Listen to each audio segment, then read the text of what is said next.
Hello everyone, कैसे हैं आप सभी। आई होप आप सभी बहुत अच्छे होंगे।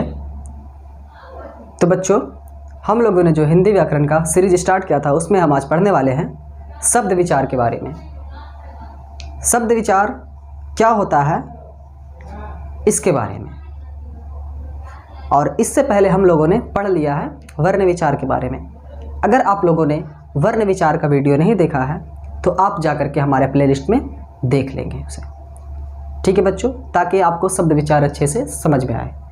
ठीक है, शब्द विचार सर होता क्या है, आइए जानते हैं। शब्द विचार व्याकरण की एक भाग होती है जिसमें हम लोग शब्द की परिभाषा, शब्द के प्रकार और शब्द को अलग अलग तरह से क्यों बांटा गया है और शब्द कहाँ से आए हैं, कौन शब्द कहाँ से आया है, हिंदी व्याकरण में इतने सारे शब्द कैसे आए हैं, इनके बारे में जानते हैं शब्द विचार में।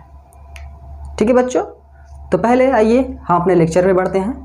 हमारा सबसे पहला टॉपिक है शब्द और शब्द की परिभाषा।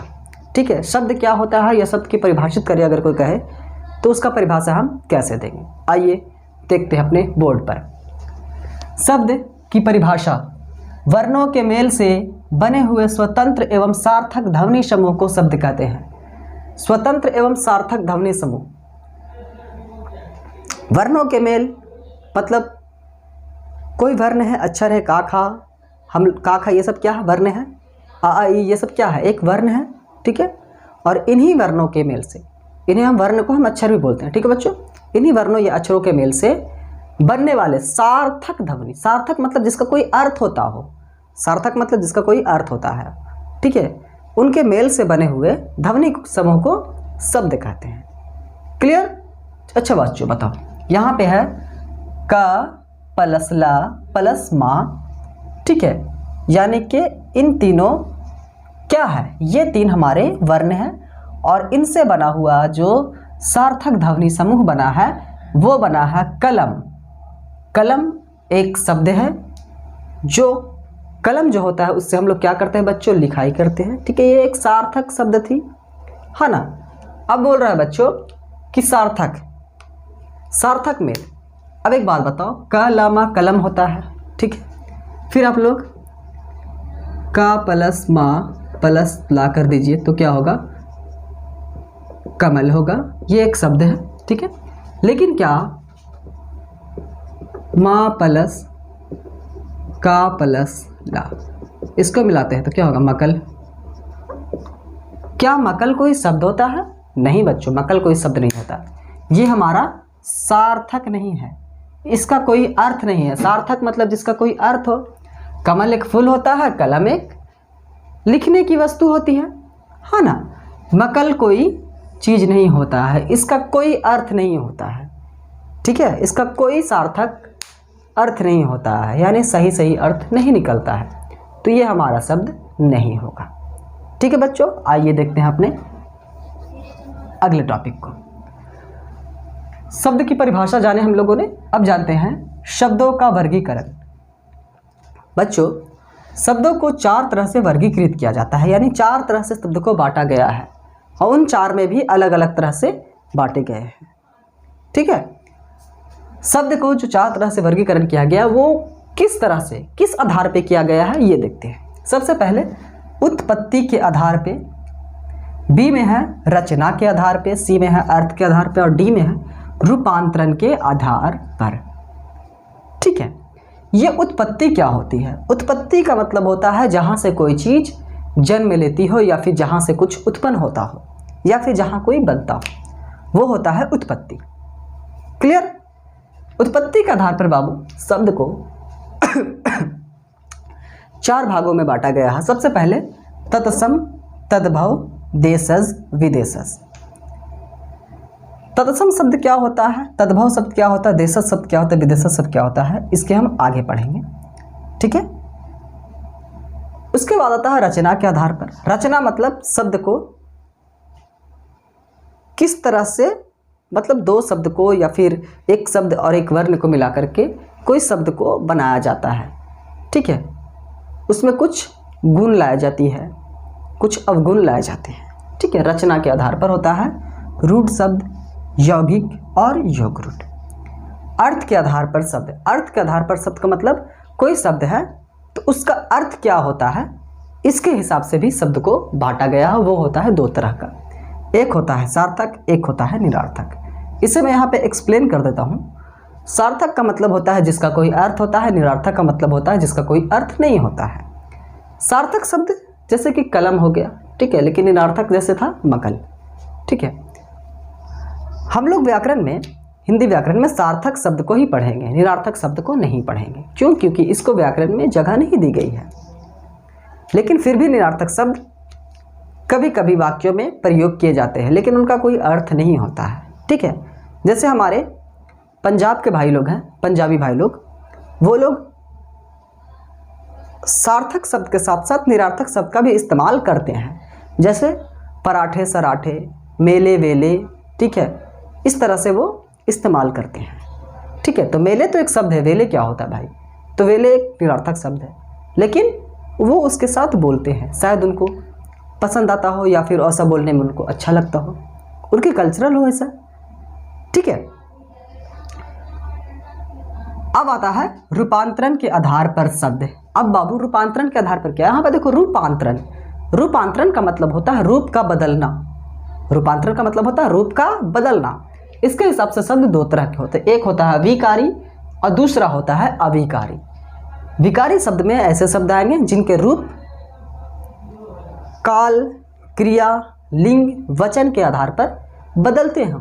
लेकिन अविकारी शब्द में बच्चों, उनका शब्द, अविकारी में शब्दों का रूप नहीं बदलता है, ठीक है। विकारी में हम लोग पढ़ेंगे संज्ञा, सर्वनाम, विशेषण और क्रिया को।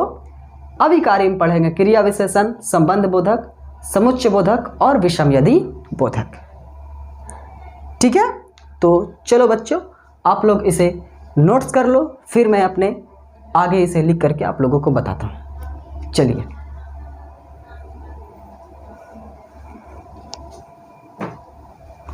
हाँ तो बच्चों, हम बढ़ते अपने अगले टॉपिक पे, जिसमें हम पढ़ेंगे आज उत्पत्ति के आधार पर शब्द, ठीक है। उत्पत्ति के आधार पर शब्द के 4 प्रकार होते हैं। उत्पत्ति का मतलब आप लोगों को समझा ही दिए हैं। उत्पत्ति का मतलब होता है जहाँ से शब्द जन्मा हो, ठीक है, या फिर जहाँ शब्द बना हो। तत्सम शब्द, तत्सम तत् एवं सम के योग से बना हुआ शब्द है जिसका अर्थ उसके समान होता है। तत् एवं सम का मतलब होता है, तत् का मतलब उसके और सम का मतलब समान, यानी उसी के समान, ठीक है। अर्थात मूल भाषा संस्कृत के वे शब्द जो हिंदी भाषा में ज्यों के त्यों प्रयुक्त होते हैं। बोल रहा है संस्कृत के वैसे शब्द हैं जो हिंदी भाषा में ज्यों के त्यों पर प्रयुक्त होते हैं। मतलब जो संस्कृत में बोलते हैं शब्द को, उसी शब्द को हिंदी में भी वैसे ही बोलते हैं, उसे हम तत्सम शब्द बोलते हैं। क्लियर बच्चों? आइए देखते हैं ये क्या होता है। जैसे में अग्नि, संस्कृत में भी अग्नि बोला जाता है और हिंदी में भी अग्नि ही बोला जाता है, ठीक है। कर्पूर, पुष्प, पुष्प का मतलब फूल होता है। अम्र, अम्र का मतलब आम, ग्राम मतलब गांव या विलेज। समझ में बात? ये होती है हमारी तत्सम शब्द।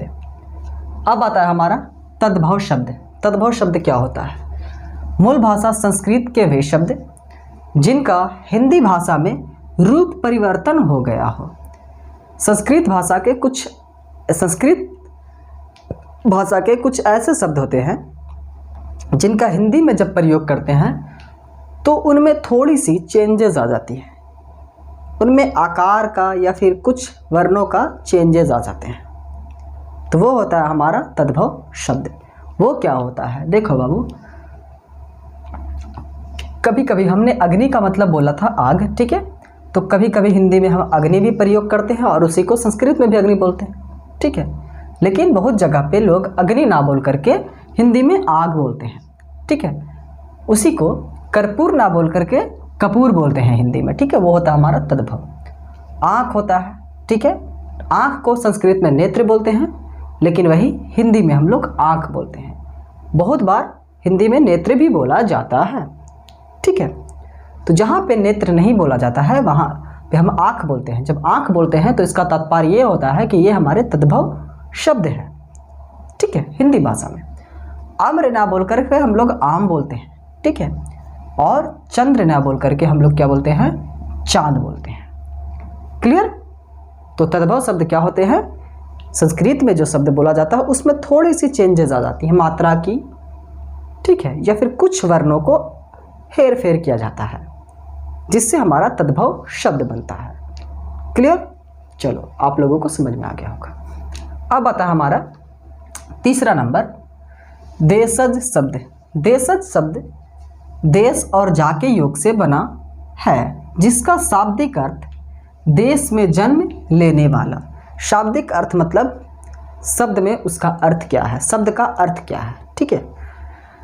शाब्दिक अर्थ देश में जन्म लेने वाला। देशज का जो अर्थ होता है वो होता है देश में जन्म लेने वाला, ठीक है। अतः हिंदी भाषा में प्रचलित आंचलिक भाषाओं के वे शब्द जो क्षेत्रीय प्रभाव के कारण हिंदी में प्रयुक्त हुए हैं। बोल रहा है हिंदी भाषा में कुछ ऐसे शब्द हैं जो आंचलिक प्रभाव, क्षेत्रीय प्रभाव के वजह से, वहाँ के रहन सहन के वजह से, वहाँ के लोगों द्वारा कुछ ऐसे शब्द बोले जाते थे जो ज़्यादा प्रचलित हो गया और उसी को फिर क्या बोला गया, हिंदी में शामिल कर लिया गया। तो वो होता है हमारा देशज शब्द। क्लियर? देशज शब्द होता है वो क्या है बाबू, जैसे खुरपा, लोटा, पगड़ी, उधम, गड़बड़ इत्यादि, ठीक है, कबड्डी, ये सब देशज शब्द है। समझ में आ रही बात बच्चों? खुरपा, खुरपा होता है घास को छीलने के लिए काम किया जाता है, ठीक है, खुरपे से, या फिर मिट्टी को खोदने में इस्तेमाल किया जाता है खुरपा का, ठीक है। लोटा तो समझते हो आप लोग, लोटा समझते हो ना, पानी ले जाने वाले। पगड़ी जो सर पे बांधी जाती है, ठीक है, ये हमारे आंचलिक प्रभाव से बने हुए शब्द हैं, ठीक है। उधम मतलब बोलता है देखो वो बच्चा उधम मचा रहा है। उधम मतलब क्या, बहुत ज़्यादा बदमाशी कर रहा है, ठीक है। दूसरा है, चौथा हमारा है विदेशज शब्द। विदेशज शब्द विदेश एवं जाके योग से बना है जिसका शाब्दिक अर्थ विदेश में जन्म लेने वाला। मैं इसे अंडरलाइन कर देता हूँ, ठीक है। विदेश में जन्म लेने वाला, विदेश एवं जा, देश एवं जा, देश में जन्म लेने वाला, ठीक है। क्या होता है, विदेश में जन्म लेने वाला होता है, ठीक है। अतः हिंदी भाषा में प्रयुक्त होने वाले वैसे शब्द जो विदेशी भाषा से लिए गए हैं। हिंदी भाषा में बहुत सारे शब्द हैं बच्चों, जितना और भाषाओं में शब्द नहीं है उससे ज़्यादा हिंदी भाषा में शब्द हैं, क्योंकि इनमें अलग अलग देश की भाषाओं को भी शामिल किया गया है। हिंदी भाषा में अलग अलग देश की भाषाओं को शामिल किया गया है। अलग अलग भाषाओं को अलग अलग जगह के लोगों द्वारा आगमन हुआ जब हमारे देश में, तब उनके भाषाओं को भी हमारे देश में सम्मिलित किया गया, उसे हिंदी में जगह दी गई, ठीक है। इससे हमारा हिंदी काफ़ी विशाल रूप ले चुका है, ठीक है। विदेशी लोग आए भारत में और उनका रहन सहन यहाँ हुआ, उनके भाषा का इस्तेमाल किया जाता था हम लोगों से बात करने में, तो हम लोगों ने उनके भाषाओं को भी सीख लिया और हिंदी में इस्तेमाल करने लगे, ठीक है। तो वो होता था हमारा विदेशज शब्द, ठीक है। वो क्या है बाबू, देखते हैं। उर्दू के शब्द हैं। उर्दू के शब्द जैसे कि अरबियन लोग आए थे देश में, मुग़ल लोग, तो उन लोग जो भाषा इस्तेमाल करते थे उससे हिंदी में शामिल कर लिया गया था, ठीक है। जैसे में था अजीब, हिसाब, अदालत, आज़ाद, शुबह, कीमत, दुनिया इत्यादि इत्यादि, बहुत से शब्द थे, ठीक है। दूसरा था अंग्रेजी शब्द। जब अंग्रेज हमारे देश में हुकूमत करने आए, हमारे देश को गुलाम करने आए, ठीक है, उन लोगों ने काफ़ी वक्त तक हम लोगों को गुलाम बनाया भी, ठीक है।